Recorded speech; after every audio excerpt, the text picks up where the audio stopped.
దేవునికి స్తోత్రము కలుగును గాక. ఆమేన్.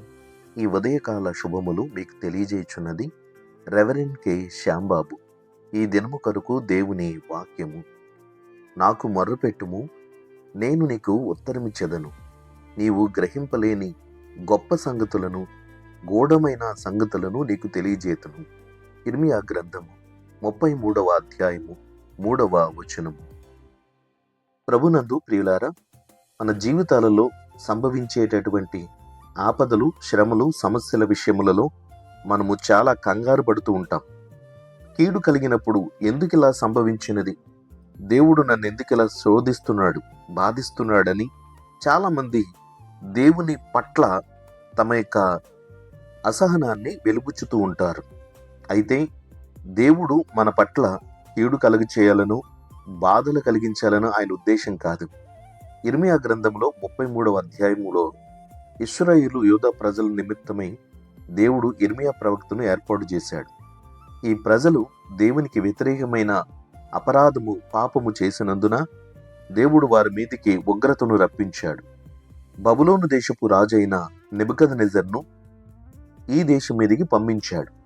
ఈ ప్రజలందరూ కూడా దేవుని యొక్క ఉగ్రత చేత ఆ రాజు చెరలోనికి పోవలసిన పరిస్థితులు కలుగుతున్నాయి. దేశమంతా కూడా దేవుని ఉగ్రతకు గురవుతున్నది.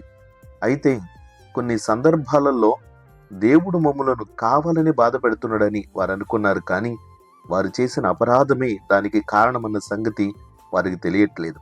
అయితే దైవభక్తి కలిగిన చాలామంది వివేకముతో, వివేచనతో దేవుని సన్నిధిని తమ యొక్క అభిప్రాయములు తెలియపరుస్తూ, ప్రభువా, వీలాంటి సమస్యకు కారణమేమిటి, మమ్మను మేము సరిచేసుకోవలసిన లోపములు ఏమైనా ఉన్నావా అని వారు కనిపెడుతున్నారు.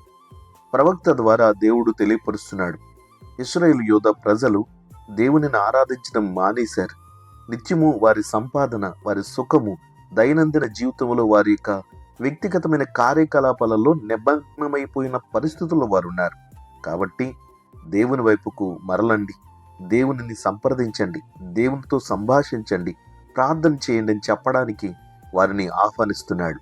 నన్ను అడగండి, మీ జీవితంలో జరిగే ప్రతి విధమైనటువంటి పరిణామాల వెనుకున్న ఉద్దేశం ఏమిటో నేను మీకు చెబుతాను. మీరు గ్రహించలేని చాలా గూఢమైన, రహస్యమైన, మర్మమైన సంగతులు నేను మీకు బయలుపరుస్తానని తెలియచేస్తున్నాడు. ప్రియ సోదరి, సోదరుడా, నీ జీవితంలో కూడా చాలా వరకు జరిగేటటువంటి ప్రతి సమస్యను లేదా పరిస్థితులను నీకు నీవే అంచనా వేసుకుని, ఎలాగ పర్వాలేదులే, దానిని నేను ఎదుర్కోగలను అని సొంత నిర్ణయాలతో ముందుకు వెళుతున్నావేమో. అయితే దేవుడు తన చిత్తానుసారంగా ఏది చేయని ఉద్దేశించాడో దానిని చేయడానికి ముందుకు వెళుతున్నాడు. అయితే ఒకవేళ దేవునికి వ్యతిరేకముగా నువ్వు ఏదైనా అపరాధం చేసుంటే ప్రభు సన్నిధిని అడిగి, ప్రభువా, నా ప్రతి విధమైనటువంటి సమస్యకు, శ్రమకు కారణం నా అపరాధమేమో, కాబట్టి ఆ విషయంలో నేను పశ్చాత్తాపడుతున్నానని దేవుని సన్నిధానాన్ని నీవు సరెండర్ అయిపోతే అది నీకు మేలుకరమే. భవిష్యత్తును ఎరిగిన దేవుడు సమస్తమును నీకు మేలుకరముగాను, ఆశీర్వాదకరముగా చేయడానికి ఇష్టపడుతున్నాడు. మరి ఆలస్యం ఎందుకు? ప్రభుని అడుగుదాం. ఆయన ఇచ్చిన అవకాశాన్ని సద్వినియోగపరుచుకుని ప్రార్థన పూర్వకంగా ప్రతి సంగతిని తెలుసుకుని దేవునికి మహిమ కారణముగా, మనకు ఆశీర్వాదకరముగా మెలుగుదాం. దైవాశీస్సులు కలుగునుగాక. ఆమేన్. ప్రార్థన. ప్రేమగల తండ్రి, ఘనమైన దేవా, నీకు స్తోత్రాలు. మీరిచ్చినటువంటి ఆశీర్వాదకరమైన ఈ సమయాన్ని బట్టి మీకు కృతజ్ఞతలు చెల్లిస్తున్నాం. దేవా, మా జీవితంలో ఏమేమో జరిగిపోతున్నవని, ఏదో ప్రమాదము సంభవిస్తుందని, కీడులు కలుగుట వలన మమ్మల్ని మేము అలాగా నిర్ధారించుకుని ముందుకు సాగుతున్నాం. అయితే కొన్ని శ్రమలు మా మేలు కొరకేనని, కొన్ని సమస్యలు నీకు మహిమ కారణంగా నిలవడానికి మమ్మల్ని పురమాయిస్తున్నావని ఆ సంగతిని మేము గుర్తిరగలేకపోతున్నాం. ప్రభు మమ్మల్ని నాశనం చేస్తున్నాడు, శ్రమలకు అప్పగించాడు, విడిచిపెట్టాడు, మరిచిపోయాడని అనుకున్న ప్రతి బిడ్డలను ఈ ఉదయకాలపు వాక్యం చేత సంధించండి, ధైర్యపరచండి. ప్రభువా, వీరు వారి జీవితాలలో జరిగించవలసిన ఎన్నో మేలులు వారు కనిపెట్టి చూచుటకు సహాయం చేయండి. విశ్వాసంతో అడుగుతున్న మా ప్రార్థన ఆలకించి ప్రతి శ్రమలో, సమస్యలలో, వ్యాధులలో, ఆపదల్లో ఉన్న ప్రతి బిడ్డలను ఆదుకొని కాపాడమని, ఘనత, మహిమ, ప్రభావాలు మీరు మాత్రమే పొందుకొనమని యేసుక్రీస్తు వారి పరిశుద్ధ నామమున ప్రార్థన చేయుచున్నాం తండ్రి. ఆమేన్.